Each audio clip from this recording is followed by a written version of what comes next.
ನಮಸ್ಕಾರ ವೀಕ್ಷಕರೇ.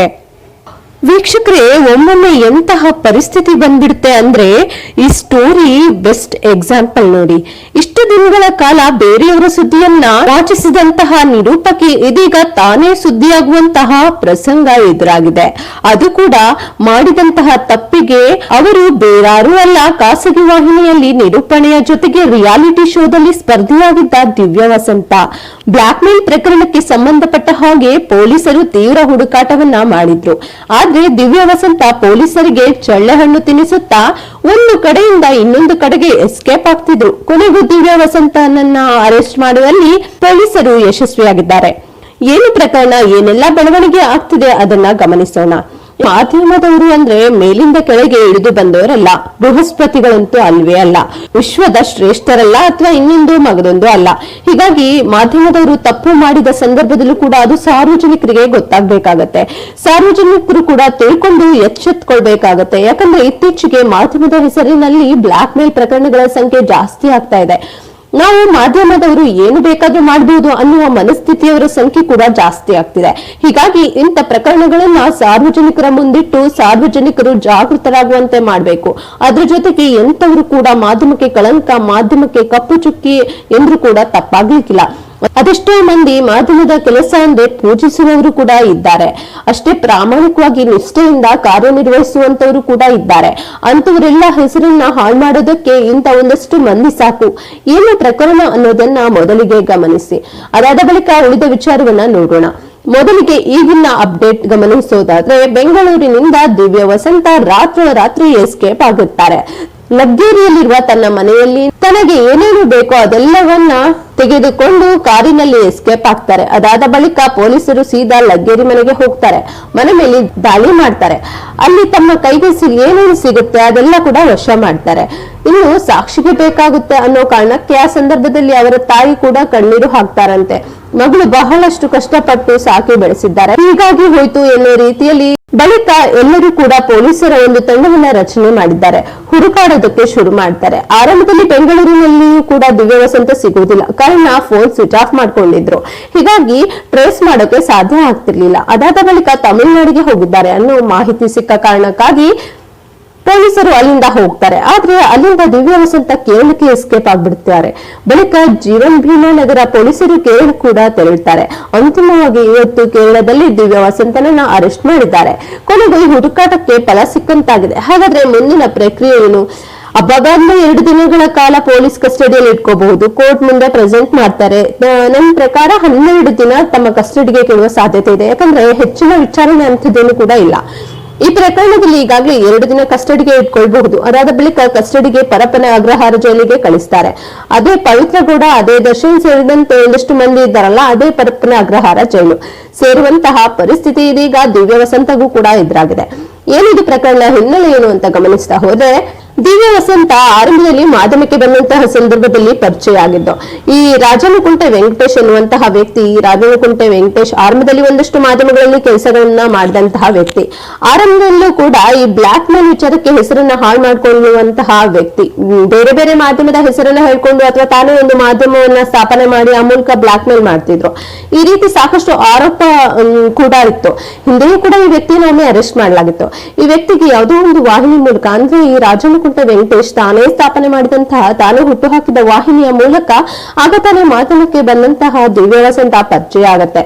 ಪರಿಚಯ ಅದಾದ ನಂತರ ಬೇರೆ ಬೇರೆ ಮಾಧ್ಯಮಗಳಲ್ಲಿ ಕೆಲಸ ಮಾಡೋ ಸಂದರ್ಭದಲ್ಲೂ ಕೂಡ ಪರಿಚಯ ಅದೇ ರೀತಿಯಾಗಿ ಮುಂದುವರಿಯುತ್ತೆ. ಇತ್ತೀಚಿನಲ್ಲಿ ಏನ್ ಮಾಡಿದ್ರು ಅಂದ್ರೆ, ಇವರೆಲ್ಲರೂ ಸೇರಿ ಒಂದು ಗ್ಯಾಂಗ್ ಅನ್ನ ರೆಡಿ ಮಾಡ್ಕೊಂಡಿದ್ರಂತೆ.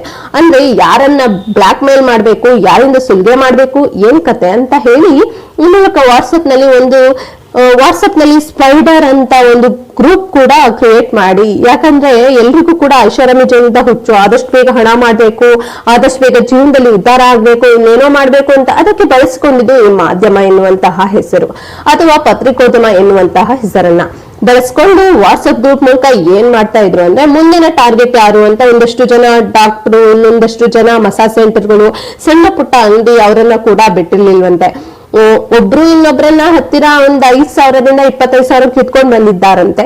ಈ ರೀತಿಯಾಗಿ ಪರಿಚಯ ಆಗೋದು, ಹನಿ ಟ್ರ್ಯಾಪ್ ಮಾಡೋದು ಅಂತ ಅದೆಲ್ಲವನ್ನು ಕೂಡ ಮಾಡ್ತಾ ಇದ್ರು. ಹಣ ಕಿತ್ಕೊಳ್ಳಕ್ಕೆ ಒಮ್ಮೊಮ್ಮೆ 20 ಲಕ್ಷದವರೆಗೂ ಹೋಗ್ತಾ ಇತ್ತು, ಒಮ್ಮೊಮ್ಮೆ 5 ಲಕ್ಷ 6 ಲಕ್ಷ ಈ ಪರಿಯಾಗಿತ್ತು.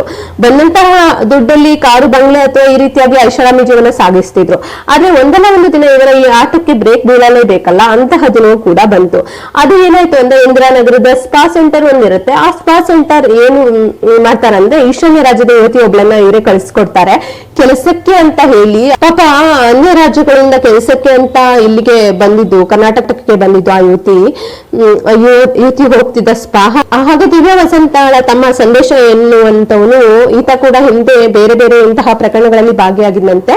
ಈತ ಕೂಡ ಸ್ಪಾ ಸೆಂಟರ್ಗೆ ಹೋಗ್ತಾನೆ. ಅಲ್ಲಿ ಹೋಗಿ ಈಶಾನ್ಯ ರಾಜ್ಯದ ಯುವತಿ ನನ್ಗೆ ಮಸಾಜ್ ಆಗ್ಬೇಕು ಅಂತ ಹೇಳ್ಕೊಳ್ತಾನೆ ಮತ್ತು ಅಲ್ಲಿ ಮಸಾಜ್ಗೆ ಆಕೆಯನ್ನೇ ಕೂಡ ಕೇಳ್ತಾನಂತೆ. ಆಗ ಈ ಸಂದೇಶ ಏನ್ ಮಾಡ್ತಾನೆ, ಒಳಗಡೆ ಒಂದಷ್ಟು ಅಶ್ಲೀಲ ಭಂಗಿಯಲ್ಲಿ ಫೋಟೋಗಳನ್ನ ತೆಗೆದುಕೊಂಡು ಬರ್ತಾನೆ.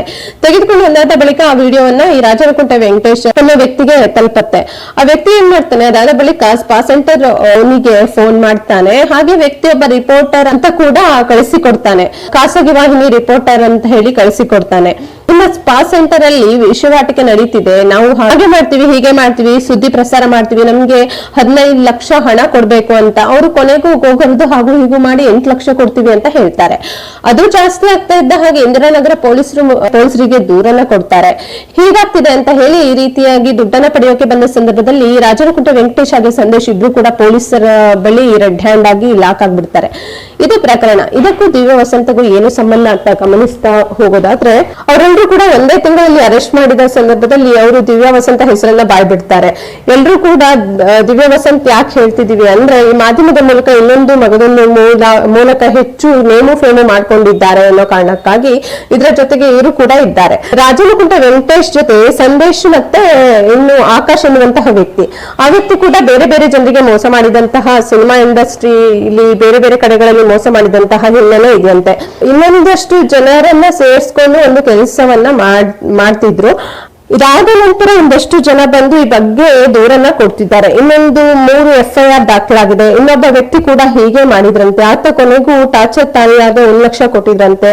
ಅದಕ್ಕೂ ಮೀರಿ ನಮ್ಗೆ ತಿಂಗಳಿಗೆ 20,000 ಹಾಕ್ಲೇಬೇಕು ಅಂತ ಹೇಳಿ ಒತ್ತಾಯವನ್ನು ಕೂಡ ಮಾಡ್ತಿದ್ರಂತೆ. ಈ ರೀತಿಯಾಗಿ ಒಬ್ಬೊಬ್ಬರಾಗಿ ಬಂದು ಧೈರ್ಯವಾಗಿ ಇದೀಗ ದೂರನ್ನ ಕೊಡ್ತಿದ್ದಾರೆ.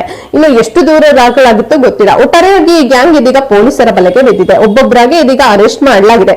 ಕೊನೆಗೂ ದಿವ್ಯ ವಸಂತನ ಕೂಡ ಅರೆಸ್ಟ್ ಮಾಡಲಾಗಿದೆ. ಇದು ಸದ್ಯ ಪ್ರಕರಣಕ್ಕೆ ಸಂಬಂಧಪಟ್ಟ ಹಾಗೆ ಆಗ್ತಿರುವಂತಹ ಬೆಳವಣಿಗೆ. ಒಟ್ಟಾರೆಯಾಗಿ ತಲೆಯಲ್ಲಿ 3 ಅಕ್ಷರವೂ ಕೂಡ ಇಲ್ಲದೆ, ಯಾವುದೇ ಜ್ಞಾನ ಇಲ್ಲದೆ ಕೂಡ ಹೇಗೋ ಮಾಧ್ಯಮಕ್ಕೆ ಬಂದು ಸೇರ್ಕೊಂಡು ಅದಾದ ಬಳಿಕ ಐಷಾರಾಮಿ ಜೀವನದ ಹುಚ್ಚಿಗೆ ಅಥವಾ ಆಸೆ ಬಿದ್ದು ಈ ರೀತಿಯಾಗಿ ಬ್ಲಾಕ್ ಮೇಲ್ ಮಾಡುವ ಮೂಲಕ ಈ ಮಾಧ್ಯಮ ಅಥವಾ ಪತ್ರಿಕೋದ್ಯಮ ಅನ್ನೋದಕ್ಕೆ ಕಪ್ಪು ಚುಕ್ಕೆಯನ್ನು ತರುವಂತಹ ಕೆಲಸವನ್ನ ಇಂತ ಒಂದಷ್ಟು ಮಂದಿ ಮಾಡ್ತಿದ್ದಾರೆ. ಈ ಕಾರಣಕ್ಕೆ ಜನರಲ್ಲಿ ಒಂದು ವಿಶೇಷವಾದ ಮನವಿ, ಮಾಧ್ಯಮದವರು ಕೂಡ ಜನಸಾಮಾನ್ಯರಂತೆ. ಹೀಗಾಗಿ ಮಾಧ್ಯಮದ ಹೆಸರು ಇಟ್ಕೊಂಡು ಬ್ಲಾಕ್ ಮೇಲ್ ಮಾಡೋದು ಅಂದ್ರೆ, ನಿಮ್ಮನ್ನ ಬೆದರಿಸೋಕೆ ಬಂದ್ರೆ ನೀವು ಕೂಡ ಧೈರ್ಯವಾಗಿ ಹೋಗಿ ಪೊಲೀಸ್ ಠಾಣೆಗೆ ದೂರು ಕೊಡಿ.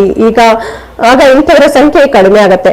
ಇಲ್ಲಿವರೆಗೆ ನೀವು ಎದುರುಕೊಳ್ತೀರೋ, ಹಾಗೆ ಮಾಡ್ತಾರೆ ಹೀಗೆ ಮಾಡ್ತಾರೆ ಅಂತ ಭಯ ಪಡ್ತಿರೋ, ಅಲ್ಲಿವರೆಗೂ ಕೂಡ ಇಂಥವರ ಸಂಖ್ಯೆ ಜಾಸ್ತಿ ಆಗ್ತಾ ಹೋಗ್ತಿರತ್ತೆ. ವಿಡಿಯೋ ನೋಡಿದಕ್ಕಾಗಿ ಧನ್ಯವಾದಗಳು ವೀಕ್ಷಕರೇ.